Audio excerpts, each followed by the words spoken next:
I'd love to talk about lifestyle. So we're talking about products. Would love to talk about like nutrition, whether it's like stress management, just things that we can do to basically make sure our skin is as healthy as possible.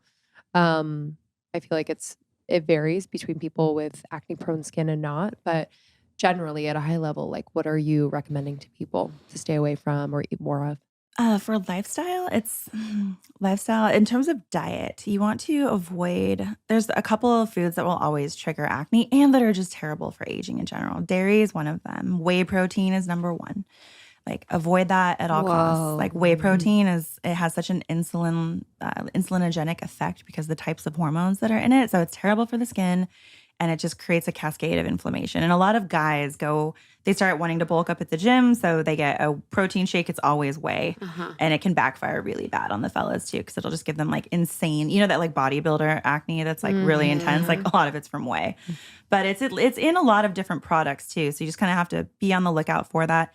Eggs are another one that's a little controversial because we've been taught that egg whites are like the healthiest thing ever. Most people, when they get their food sensitivity test done, come back highly reactive to egg whites specifically. The protein in them is called albumin, and it's notoriously hard to digest. So it can inflame our lymphatic system, which then, if you're inflaming your lymphatic system, which is like one of your core immune functions, then it's just going to have a really bad cascade effect on the rest of the body. So eggs can be a huge one for people to avoid especially if they're having them more than like once a week. I just eat the yolk, but what? You eat the yolk, no white? Same. I do that Same too. girl, same. Yeah. It's like the most You delicious part. I put it in my Ugh. smoothie. Yeah. You put it in your smoothie? Raw egg is the best. Like even if you like cooked eggs, like cook it so it's like the soft boil or the soft scramble. It's like the healthy. Super good for the brain. It's disgusted right now. Can you tell us why? Like why? Well, the egg white protein is albumin, and it's very hard to digest for a lot of people. The yolk. The yolk doesn't. The yolk has all the nutrition anyway. That's where all the good stuff is. Yeah.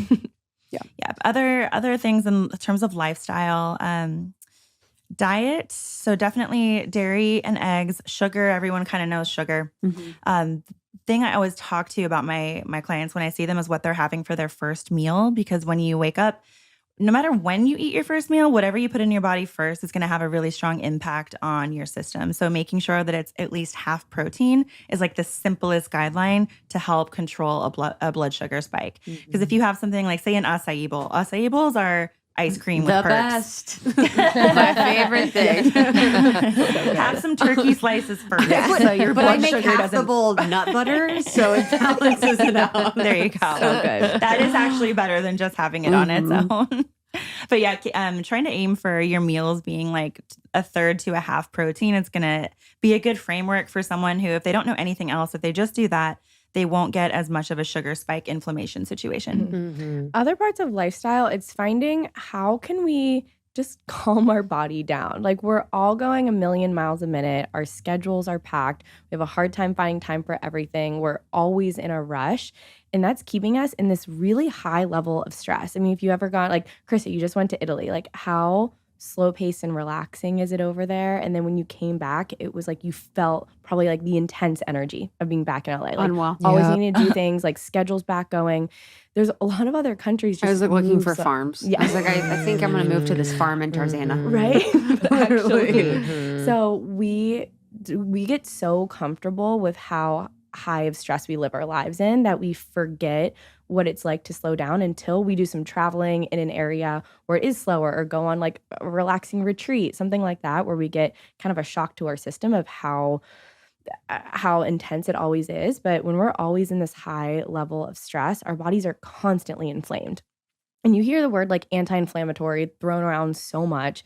A question we get all the time, it's like, okay, what is it? Like, what is it? What do you mean like anti-inflammatory, be inflamed?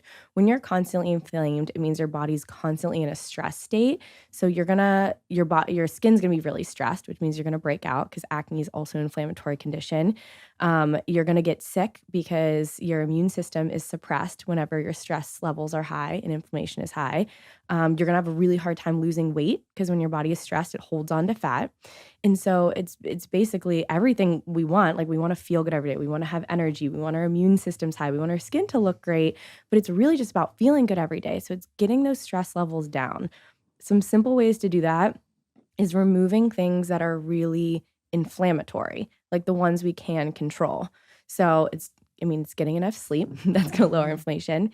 It's removing inflammatory oils. So anytime we can't really control it at a restaurant, understood. But if you're buying anything packaged, it's flipping it over. Does it have canola oil, vegetable oil, soybean oil, corn oil, sunflower oil, all those really inflammatory. Mm-hmm. So just choosing to look for something else that has an olive oil, avocado, or coconut oil instead, and avoiding those as much as possible. And again, it's not getting stressed if you're having a couple chips and it does have it in it. It's just paying attention to what you're fueling your body with on a daily basis. It's also looking at your workouts. I know I was victim of this, of constantly doing high intensity workouts because I thought the only way I could feel fit and look good. Mm-hmm.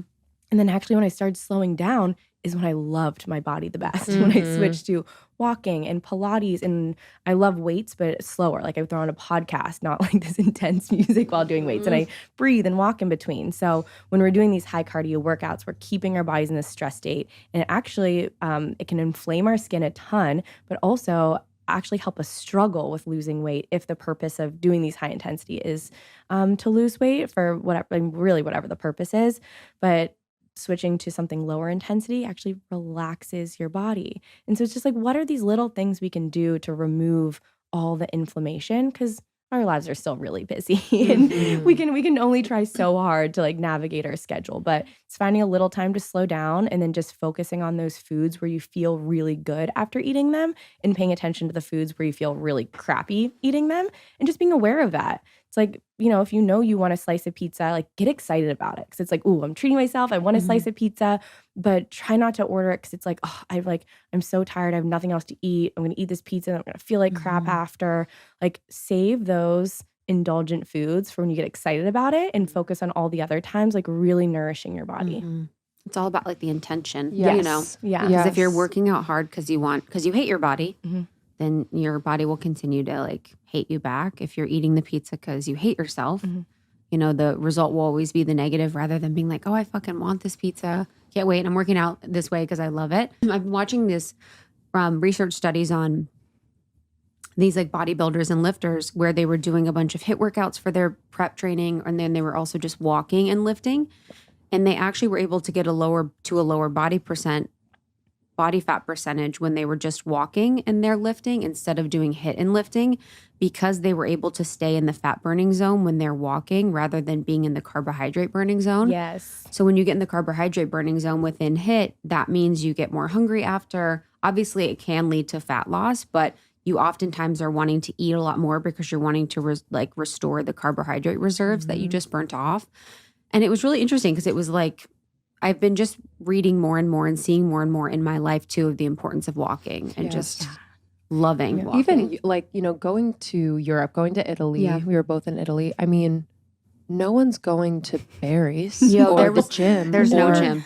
They're walking they everywhere. walk, they're bike riding, they're having swimming, sex all the time. having sex all the Actually, time. though, which is the best exercise. Let's talk more about that. It's You're so not good for seeing you. anyone who is incredibly overweight, which is not the only point of exercise, but it was just very interesting Everyone to observe. looks really healthy over Yes. there. Yeah.